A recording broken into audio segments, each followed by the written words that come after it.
Welcome to the show, Rich. Thanks for having me.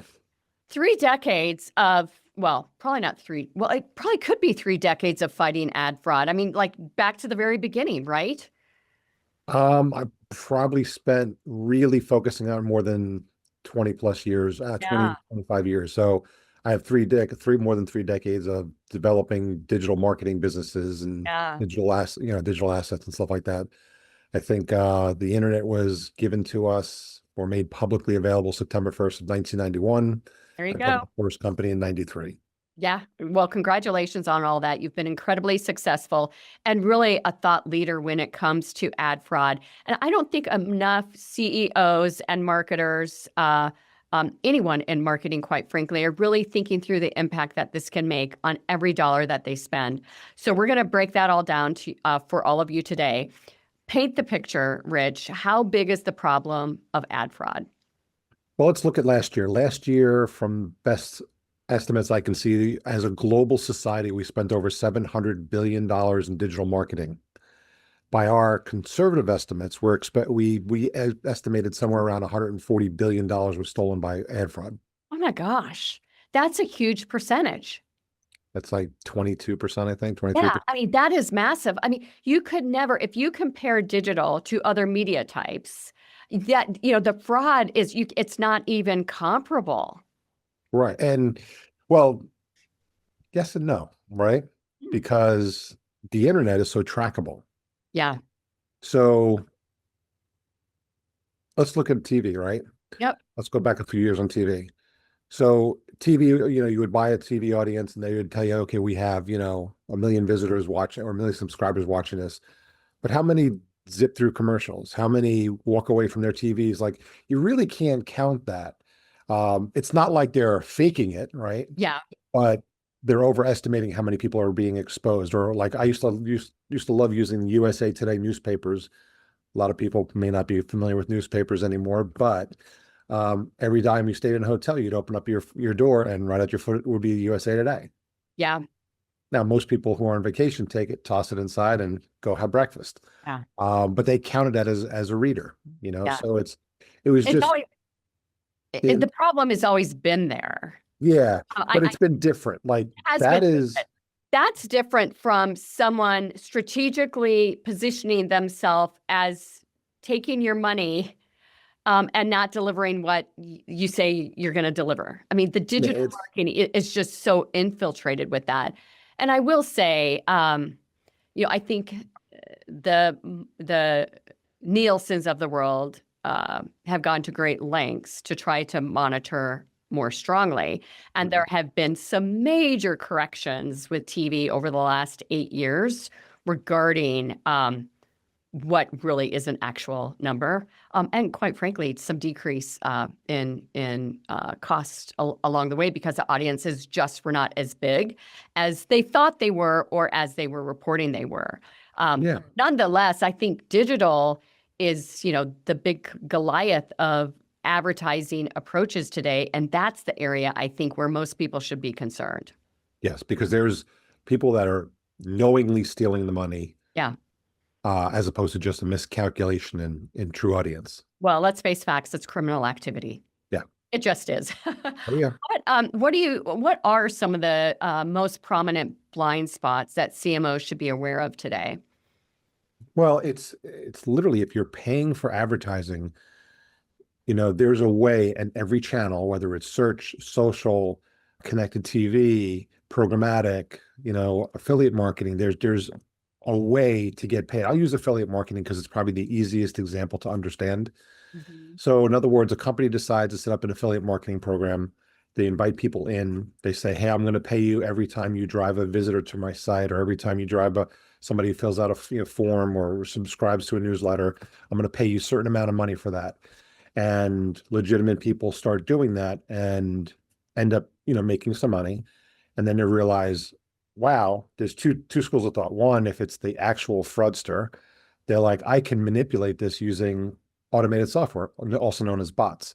I can build a bot that's going to hit the landing page. It's going to do the action. I get paid. It's going to cost me nothing to do it other than running a computer. And because it's a small little program that runs on a computer, I can run tens of thousands of them at the same time. and Yeah. significantly increase my revenue. And that's Is stealing. it is stealing. From the CMO perspective, is it as easy as looking at a bounce rate to understand what percentage of their buy is not accurate? If they have the right tools. Yeah. Because first you have to identify it, Yeah. right? So really good fraud. Well, there's two types of fraud, right? And fraud is also known as IVT, invalid traffic. It's a term lots of CMOs are familiar with. And there's two versions of IVT. You have GIVT, which is a general invalid traffic. And then you have SIVT, which is sophisticated invalid traffic. In today's day and age, you're seeing a lot more SIVT, especially with AI on the scenes. It's way more sophisticated attack. So when they attack a campaign, it's not easily seen in your standard data that you get from Google Analytics, from any of your BI tools. I mean, it's not there. It's not seeable because it looks like it's a real person. You know, when they land on the landing page, they spend a good amount of time. They move their mouse around. They do the actions of a real person, so it blends in, and it's really hard to see. So you're not going to look at a bounce rate. You know, what you might see is if you look at back-end conversions, let's say, you know, after chargebacks and everything else, you might notice that it's got a much lower conversion or really no conversion at all. And that's what you got to look at. But that's weeks, months out, depending on how long chargebacks come back or depending on when that data comes available. So if you have the right tools, like a fraud solution that will identify fraud in real time, then you'll be able to look at a report and say, okay, I spent, you know, $100,000 last month and 25,000 of it was lost to fraud. And this is where it came from. So now let me optimize my campaign away from the fraud so I don't pay for it. Is there a more prominent digital approach that sees fraud? You know, I think SEM, I think retargeting, I think display, you know, programmatic can fit it all. But is there one area that you see more fraud than others? Well, it's by channel. So if we look at channels, right, the one that I see that has the highest percentage of fraud is programmatic. Yeah. Averaging around 50% fraud. Wow. Search is probably on the lower side. Search and social are probably on the lower side, around 10%. Okay. But again, you spend $100,000 a month, $10,000 is still being lost. Yeah, it's huge. And it's giving you false information, which I think is the real strategic misplay here is if you are, as a marketing leader, deploying a communications plan and it's got an omni-channel approach and you really feel confident about the strategies leading into it, and digital is 90% of the ad buy, and 50% of that is ultimately a false narrative. It's providing you insights that could lead you down a totally different path just because of the fraud involved. Yeah. So we always tell people if you're not using some type of fraud detection tool to identify fraud and pinpoint where it's coming from, Yeah. and you're looking at the data, you're making good decisions with bad data, it gives you a bad result. Yeah. So you really need in this day and age something to help you identify that fraud. And you talk a lot about that it's not just a tech issue, but it's a strategic leadership challenge. What do you mean by that? Well, basically, on the strategic side, you're making decisions based on this data that's coming in, and that's going to make your strategic plan not work as well as it should. Yeah. So again, it's always having, and any CMO knows this, it's always about having the right data at your fingertips to make decisions. Because if you look at the data, data generally tells you what you should be doing. Yeah. But if it's tainted or skewed because fraud's involved, then it's going to skew your decision. You're going to make the same decision, but you're going to make it based on bad data. Well, and let's talk about that for a minute, because there is an example in the market that's used quite a bit surrounding Uber. And Uber lost $100 million because ad networks generated fake app installs via click flooding. And that they discovered this when they cut spend with no drop in actual installs. So first of all, let's break that down. How ultimately does that happen? How can this traffic actually install the app and it ultimately get counted the way that we marketers would count it as a new customer. Well, fraudsters had the ability to spoof devices, right? That's one of the many techniques that they use to get around fraud. And they can perform almost any action. They can perform, simple click, an app install. They can do credit card purchasing. E-commerce transactions using stolen credit cards. They can fill out forms using real people's information, but bogusly putting it in and creating all kinds of issues there. So installing an app on basically a fictitious device is easy to manipulate. So it looks like, hey, I installed a device, and I don't know the details of the campaign with Uber, because there's an article, there's a couple articles out around it, but they didn't go into the specifics, like were they paying by the install or were they managing the pay? Because there's a couple ways it could have gone. Let's say if they were doing programmatic, which you pay by the display, somebody displays it, they're expecting so many impressions to generate an app install. If they don't see that, they shut that channel off, right? Or they shut that source off. So fraudsters know this. So fraudsters know that they have to manipulate that data. Or it might have been as simple as, hey, we're paying people to install our app, and we'll pay $1 every time somebody installs our app, knowing that they're going to make a lot more down the road. And people fraudsters figure this out. They know how to manipulate the data. They manipulate the data. And now this $100 million that was spent on stuff that wasn't real. So when they shut off that marketing, they shut off all the stuff that really, truly didn't convert. While it installed the app, it wasn't a real visitor, so there was no revenue behind that. So when they shut it down, they didn't see anything different other than the natural, organic, word of mouth installs that were coming in, or organic installs that were coming in.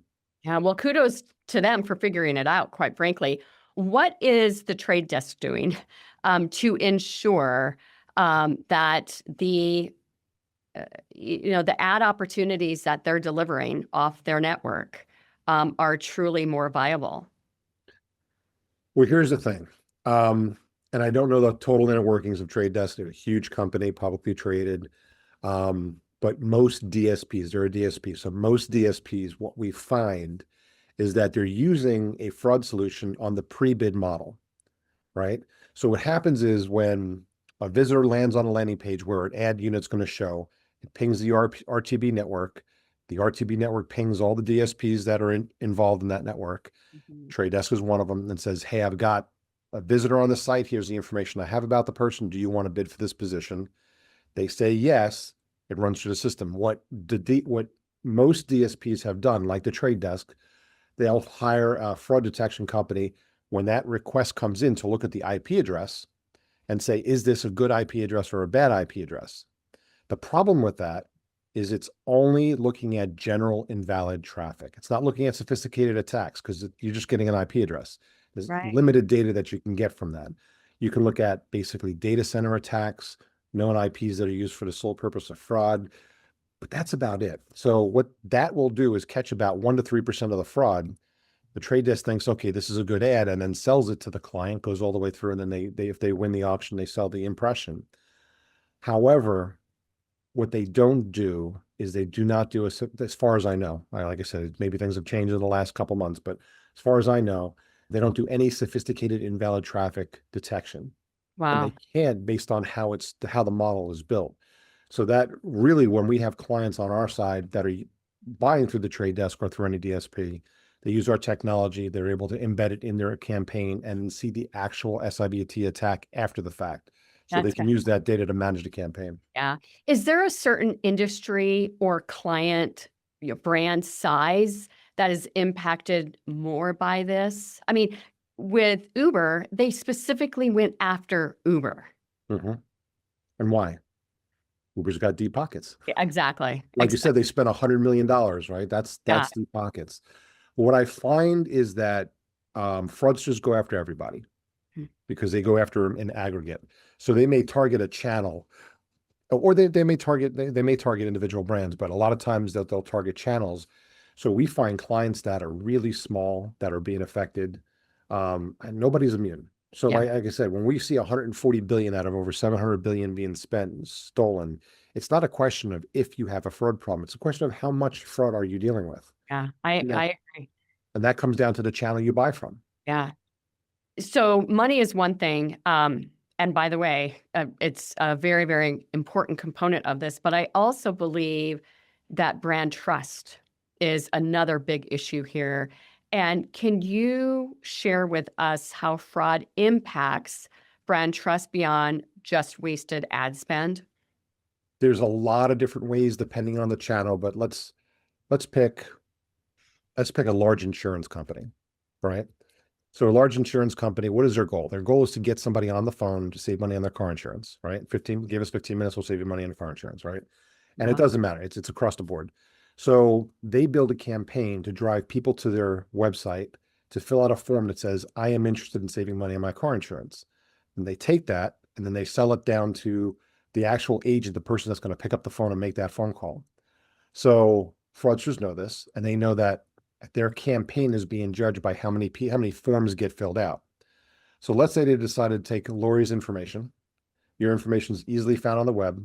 I can get your name, your phone number, your email address, whatever other information I need. Fill that form in, even though you don't know about it, submit it. Yeah. Now that gets checked. It says, oh, this is Lori. Yeah, this is her phone number, email. Yeah, this all checks. Within seconds, it's passed to a call center, and the call center is immediately phone calling you, right? Mm-hmm. Now, there's a lot of things that are going on there, but let's look at brand safety. You get a phone call from a major insurance company saying you just filled out a form on our site. One of the questions in your mind is, wait a second, how did you get my information? Right. You do enough I mean, think of like an Allstate or a Progressive or a Geico, how many phone calls they make a month, how many millions of phone calls they make a month. If you have a percentage of those calls going to people that didn't fill out the form, that brand reputation gets affected. Yeah. You know, it's interesting here. I'd like this light bulb. Many light bulbs have gone off during our conversation today. But if you think about Norton, so many individuals have like a Norton or a system in place that really protects these, or at least lets them know when these sort of things happen, right? Businesses need the same thing. And that's why you're in business, Rich. That's the tool that you're providing, is that safety net to ensure that all these sort of things that really do impact brand trust and perception and, almost acquisition and lifetime value of a customer, all these sort of things really are important. There's nothing more frustrating than being a Progressive commercial client and receiving a phone call from Progressive regarding a form that they say you filled out and you didn't. Progressive needs to take that very, very seriously. Yeah. And that's why a lot of these companies hire companies like us, Yeah. help them identify that so that they're focusing on their business, which is selling insurance, right? That's their goal, marketing and everything else. And usually we deal with the marketing departments because they're the ones who are tasked with improving the performance of a campaign. And if Right. you eliminate the fraud, which is never going to perform, you increase the ROI, you increase the campaign or ROAS, you increase the performance of the campaigns. And so it's important for them to have a tool like us in order to be able to identify that data without having to try to rebuild it themselves. I mean, I've been building this software for the last 20 years. So we've been Never collecting. changing, I'm sure. Oh my God. We Yeah. just had a major Upgrade. AI attack this summer. Wow. Unbelievable. It actually broke languages in order to get around the software. And it affects everybody. So like I said, when you see this kind of stuff, and we see it because we have hundreds of clients that we're looking at their data. So we get, it's not we're looking at one client's data, we're looking at hundreds of clients of data. So when we see all that in aggregate, we can actually see a clearer picture of what's going on. Yeah. Let's talk about customer lifetime value for a minute. How does fraud skew that and associated attribution models? Well, the attribution model would be easier because the lifetime of a client, technically, if it's a fraudulent visitor that's coming through, they never truly sign up for something. Now, if it's, if you're looking at just signing up for a newsletter or something like that, but they never actually pay money that doesn't get charged back. They just don't do that. So I would think in most cases, and I'm sure there's some cases I'm not thinking of right off the top of my head, it doesn't affect the lifetime value of the client. What it will affect is the attribution model, because you may initially get those initial hits that said, hey, Lori signed up for this offer when you didn't. And if I have that attribution attributed to, let's say, the trade desk, well, that's incorrectly done. It's a Right. fraudulent. It needs to be pulled from that so you can look at the true attribution model. So that's really what's going on there. Yeah. And, the change is we're delivering all this information today to make people knowledgeable, marketers knowledgeable about what's happening, so that they can truly make the change needed and, layer in solutions that you provide so that they've got the correct data. Can you give us an example of where uncovering the fraud completely changed how the business allocated their marketing dollars? Lots of examples. I have one. I don't want to mention company name, but when they first came to us, they knew they had a problem, Mhm. and they didn't explain how big the problem was, but their company was in jeopardy of being shut down. And when we tested their network, they had over 60% fraud, My gosh. which explained why they're spending all this money and they're actually losing money Yeah. because the more of the money was going towards fraud than it was going to real people. So for a company like that, they basically came back to us within months of helping them identify where it's coming from, how to mitigate it, how to get rid of it. And they basically told us we transformed their business. I mean, Yeah. and you're saving, and this is a company that spends an average of about 10 million a month in digital marketing. So you're talking about some serious dollars. Yeah. How does this tie into, so this is interesting. We've got people listening today who are implementing integrated marketing, and we're specifically talking about the performance side, the advertising side. How does this issue tie into the larger themes of an integrated strategy? Well, when you're putting a strategy together, you really want to get all the information. You want to know the back end conversions. You want to know the fraud rates, where they're coming from. You want to know the bounce rates. I mean, CMOs are data hounds. They want as much data as possible. So when they're building this total, game plan of how they're going to grow the company and how they're going to grow the company within a budget, they need all that data. So it's really, you got to have all the data. And Yeah. that's just the only way to do it. Okay, with that said, what are the first 3 questions a marketing leader should ask their team this week about fraud? So first question is, what are we using to detect fraud? Right? If they don't have a solution, they need to get one. Yeah. It's the days are gone when you can do it yourself. I have lots of customers that are very smart and intelligent, but they don't have the dedicated team to just focus 100%. Usually it's like, go to the CTO, let him solve it because he's the smartest guy in the company, let him figure it out. He doesn't have the time to do it. You need a team of people. You need a data lake. You need tons and tons of data points. Like we look at trillions and trillions of visitors to be able to put together our models to make sure that we're accurate in our predictions when we identify fraud. So that's the first question is, what are you doing for fraud? And do most DSPs provide some detection, especially for those smaller brands that might be out there and won't be able to afford a individualized system? Yeah. So most systems, if they can afford a DSP, they can afford a solution. Okay, good. Solutions aren't that expensive. But the DSPs do provide a GIVT check. So gets rid of the obvious stuff. Mhm. They're just the way they're set up. They're not set up to do the SIVT attack data analysis for the client. So that's something that basically the client needs to do on their own. But like I said, I think Trade Desk, each DSP has a different minimum commitment. I think the Trade Desk last I checked was like $100,000 a month in digital marketing spend. Yeah. So if they're spending that, they obviously it's a Hey, drop in the bucket to have a solution like us to help them identify. But they're, absolutely. if they're a much smaller company, what you want to do is look at the DSPs and find and ask them the questions. What are you doing about fraud? And where is it? Where does it sit? Is it just the pre-bid solution, which is really just a general invalid traffic solution, or do you have a sophisticated invalid traffic detection system, and how does it work? Yeah, that's great. You need Thank that you. information. Okay, question number 2. Question number 2 is, how is all the data being aggregated? Mm. Because just because you have access to fraud detection, you have access to bounce rates, you have access to Google Analytics, how are you aggregating that data and analyzing that data?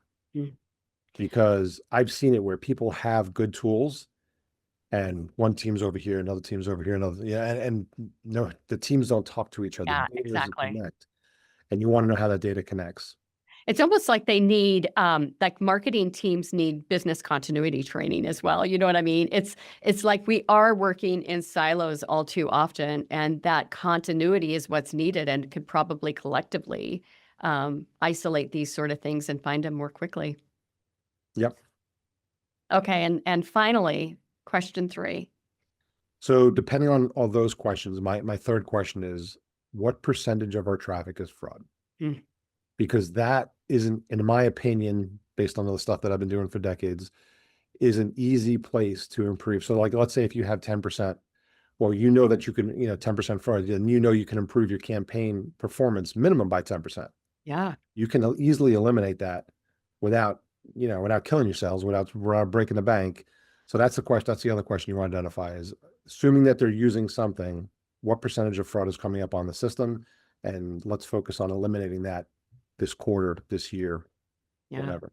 How quickly can you notice, that fraud is taking place? Is it the minute you turn the campaign on, or is the sophistication level so high that these fraudsters, if you will, are going to wait until a campaign might be a week along or 2 weeks along before they hit? I see this all the time. Fraudsters will tend, if they see a new campaign light up, they'll tend to, they'll just let the natural traffic flow for a couple weeks, because usually most companies, most agencies, or most managers will look at a campaign over the first week or 2 weeks when they have a new source turn on, and identify if it's good or bad. Once they approve it, it almost gets like the checkbox to say, I'm whitelisting the source. And generally speaking, that campaign will get access to bigger budgets and bigger other things. Fraudsters see that, that's when they start to send the fraud. And what they do is they're smart about it. They're increasing little by little to see what happens when it gets shut off. So they know where the sweet spot is, where they can send a bunch of fraud, make money on it, and get paid without getting detected. Yeah. So they're very sophisticated. It's a whole industry of fraud. Fraud creation is a whole industry that I think a lot of people need to be paying more attention to. And quite frankly, Wall Street should be doing a lot more reporting on as well. I try to talk to them, but it just doesn't, it's one of those things that I hear from clients all the time. I got 10% fraud. It's the cost of doing business. It's like, no, it's not. No, it's not. I mean, that's 10 cents on the valuation of your company. Yeah. I mean, that's a make or break, really. And depending on the size, the bigger the company, the bigger the hit. Yeah. So let's say that you have 5 minutes in a boardroom tomorrow. What's the one truth about ad fraud and clean data that every CEO needs to hear that his marketing team may not be sharing? Well, the first thing I would paint the picture is letting them know that it's a $140 billion problem. Yeah. So just because you're fill in the blank company name doesn't mean you're not affected by it. So the second thing is, in this day and age, you have to be using a top-notch fraud solution to identify the issues that are going on. You may be able to identify a little bit here and there through some basic tactics and stuff like that, but the more sophisticated stuff, you really need to put some engineering behind, or you need a really good tool that does that, so you can identify and eliminate that. Most companies nowadays, or I understand most companies, but most companies we come across, like we're at trade shows and we've got a lot of inbound stuff. They're not using anything right now. Yeah. So it's not like the average client coming into us is using another solution, not happy. We get those, but it's small. Most people don't even know that we exist. Well, I think marketers need to look at this as an insurance plan, quite frankly. And the insurance is that your quality score is going to go way, way up with this sort of tool deployed. Yeah. Yeah. And we talk about that all the time. Yeah. It's, you have to have something in place. And because let's face it, we had the company, the example we used before, that did 60% fraud, over 60% fraud. And within a year, we had them under 10%, which is significant. I mean, that's 50 percentage points of their entire volume of advertising got moved from fake to real traffic, which meant the ROI exploded. Yeah. But for them, they're like under 10%, and we're blocking in real time, so it helps. that's something that we become that insurance policy. Like, they don't want to ever, the contract was coming up and they were in a rush to get it re-signed because they're like, I don't want to be blind. I need the data. Yeah. I tell you, a wealth of information today, Rich. Thank you so much. What is the best way for our audience to get in contact with you? With me directly, I'm on LinkedIn. I'm easy to find, Rich Kahn. I'm all over the place. If you want more information about fraud, we have the Ultimate Guide to Fraud Detection, which is about an 80-page ebook that you can download for free at anura.io. Anura spelled here. Basically, we put out blogs, probably 2-3 blogs a week. We do podcasts on a regular basis. We're really trying to educate the marketplace on what's going on. But we have a ton of free ebooks online at whatever vertical you're in. You can find something on our site to download and get some more information. Well, we really appreciate that. And you've done such a beautiful job educating our audience today as well. And my guess is that they're not going to stop learning through this podcast, that they will follow you and find out what they need to know. Rich Kahn, thank you so much for your appearance on StrategyCast. Thank you for having me.